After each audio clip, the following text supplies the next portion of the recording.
All right, so get ready because we've got a really interesting one today. We're doing a deep dive into Clifton Hicken and this whole situation with him potentially being appointed as Guyana's next top cop.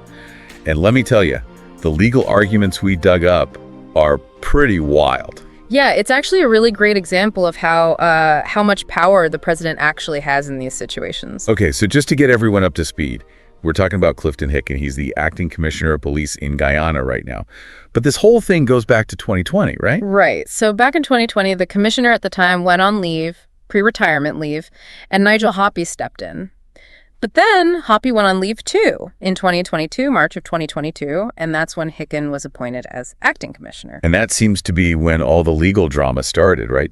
What can you tell me about that court case? Well, Christopher Jones filed a challenge against Hicken being appointed. I see. His argument was that President Ali didn't actually follow the Constitution when he appointed Hicken. Okay, so let's get into it. What does the Constitution say about how you're even supposed to appoint a police commissioner? So Article 211 of the Constitution, it's very clear. It says the president needs to have what they call meaningful consultation with both the opposition leader and the Police Service Commission chair before they appoint someone. Meaningful consultation. Oh, okay. Yeah. And that's a big part of this whole thing. But it gets kind of messy because at the time, both of those positions, the opposition leader and the Police Service Commission chair, were vacant. Oh, wow. So how is that even possible? Right. It's a bit of a weird situation. And that's where the Chief Justice ended up dismissing the challenge against Hicken's appointment. Because they said, with those positions vacant, it created basically an impossibility. Like they couldn't actually follow the normal process. And that's where they brought in this thing called the doctrine of necessity. Okay. Doctrine of necessity. Now that sounds serious. It is. It's basically, it's this legal idea that says, in really extreme situations, you can kind of bend the rules a little bit, especially if following the rules would be, impossible or if it would cause more harm than good. Yeah. So in this case, they basically said that not having a police commissioner would be really bad for the country. So the president had to do something. Okay, so they're saying he didn't have a choice, basically. Right, but it wasn't like a total free pass. The court made it clear that they still have the power to really look closely at these appointments, especially if there are questions about whether the Constitution was truly followed. Like they were saying, okay, we see what you did there and we're watching. Now, this all happened back in 2022, so why are we talking about it now? Well, because Hicken is still the acting commissioner. Right. And there's talk about him getting the job permanently. And that's where Hicken's age becomes a factor. Right. He turned 55 back in July, which is the usual retirement age for a police commissioner. I see where you're going with this. So can they even appoint him if he's past retirement age? Well, that's the million-dollar question. And this is where those legal arguments get even more interesting.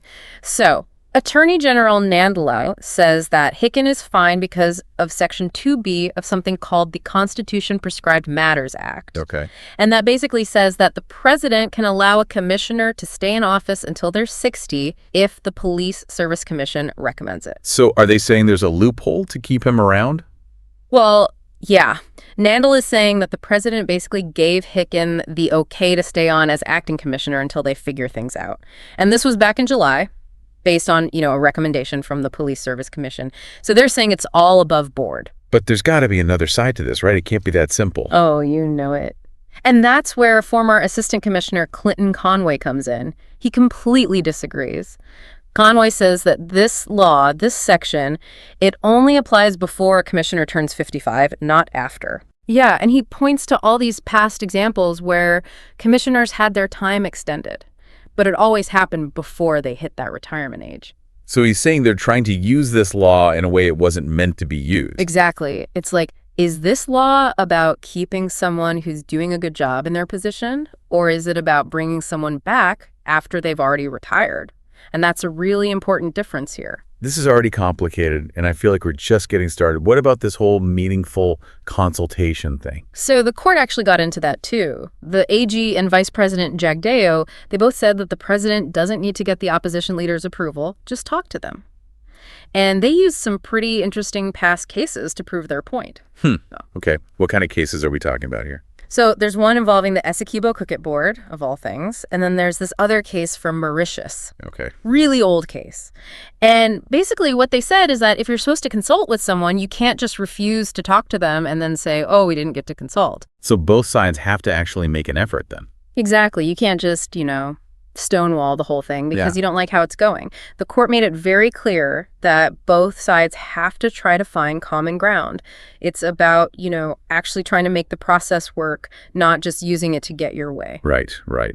So it really seems like this whole appointment process is about finding a balance. Like you have to make sure the government can actually function, but you also have to make sure everyone's following the rules. Yeah, and that's what makes this situation with Hicken so interesting. It brings all of that to the surface. It's not just like a law school exam question, This is about the real way things work in Guyana. And we can't forget about how the public sees all of this, right? This is the top cop we're talking about, the person who's supposed to be like the face of law enforcement. Absolutely, and if people feel like the process is rigged, that can be really damaging. Totally. Why would you follow the law if you don't think the people in charge are? Exactly, and what kind of message does that send to the police officers themselves? They need to know that their leader is there because they're the best person for the job, not just because of politics. It's like they say, justice has to be done, but it also has to be seen to be done. 100%. The public needs to see that the process is fair and that everyone's playing by the same rules. Otherwise, the whole idea of having a police force that protects people, it just falls apart. Right, it just falls apart. Okay, so we've got this whole debate about Hicken's age and if they can even appoint him. And then there's this question about meaningful consultation and what that really means. But I guess, stepping back, what are the long-term effects of this whole situation, even beyond Hicken himself, I mean? Well, I think one thing it shows is just how important it is to have really clear laws, especially when you're talking about something as important as the Constitution. Like this whole thing about whether the president can extend someone's time, that would even be a question if the law was more specific. Yeah, it's like they're trying to read tea leaves or something instead of just reading plain language. Exactly. In this case, it also shows why the courts are so important. Because even though the Chief Justice said, okay, we'll allow it this time, the fact that they said they're watching what's happening, that's a big deal. Yeah, it's a good reminder that someone's got to keep an eye on things. Exactly. And last but not least, I think this whole thing really shows how fragile trust is. The police depend on people trusting them, like reporting crimes, helping with investigations. All of that goes out the window if people don't trust the police. It's a two-way street, right? The police need the public needs the police. But it only works if everyone trusts each other. Exactly. And if people start to see the police as, just another part of the government, that trust can disappear really quickly. And that's not good for anyone. So it's not just about who's in charge of the police, but how they got there and what it means for, the whole country. Yeah, this case is like a perfect example of how the law, politics, public opinion, it's all connected. You can't just separate them. It's easy to get lost in all the legal back and forth, but it's good to remember why this even matters, right?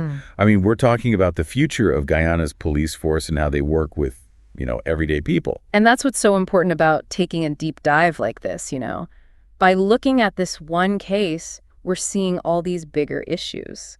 One thing that really stuck with me is this whole meaningful consultation thing. It seems so straightforward, but then, like we said, it can mean a lot of different things to different people. Yeah, and that's where the court's perspective is really interesting. The fact that they even brought up those cases, the one with the cricket board and that old one from Mauritius, it shows they're serious about making consultation a two-way street. Yeah, it's like they're saying you can't just check a box and say you did it. You have to actually listen and try to compromise. Exactly, and that's something that applies to, everything, not just this. It's about balancing different points of view. So for everyone listening, what are the big takeaways here? What can we learn from this whole thing with Clifton Hicken and the legal stuff? Well, I think the biggest thing is how important the Constitution is. It's not just some document. It's like the rules of the game in Guyana. It's the rule book. Exactly. And even though the law can be complicated, we need to know how it works so we can hold people accountable. Right, because if we don't understand it, then who will? And this case also shows how important public opinion is. If people don't trust the process, if they think it's all rigged, it affects everything. Totally. It's about making sure things are fair and transparent. Because if they're not, why would anyone trust the system? Exactly. This deep dive showed us that even something like an appointment can have huge consequences. Absolutely. So stay informed, ask questions, and keep those in power accountable. And on that note, thanks for joining us for this deep dive. Connect with us on social media and let's keep this conversation going. Until next time, stay curious.